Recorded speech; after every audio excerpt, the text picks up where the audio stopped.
And so the church at Sardis is given 3 more things that they need to do. And all of them are active.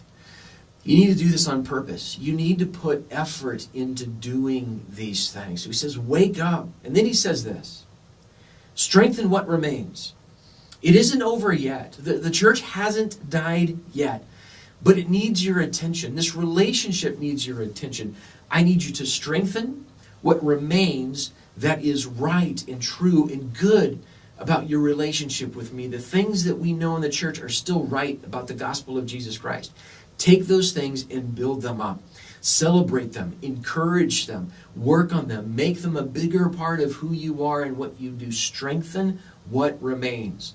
There may be parts of a foundation that are still there, and I need you to clear off the rubble, and I need you to rebuild on that true foundation. And then he says, remember what you have received and heard. This is another thought that's run through a few of these first 5 letters to these 7 churches.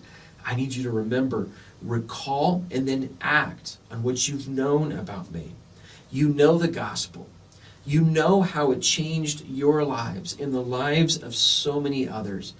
Don't trade the truth in for fool's gold. Now, something is called fool's gold, not just because it's false gold. It's not really gold. It's fool's gold because fools think it's gold.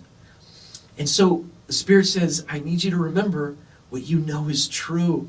And don't be duped by any of these other things. And then Jesus says, keep it and repent. Keep it and repent.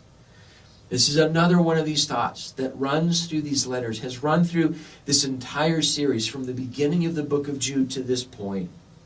Keep believing and living what you know to be true. And then repent of everything else. Believe and live what you know is true, and then repent of everything else.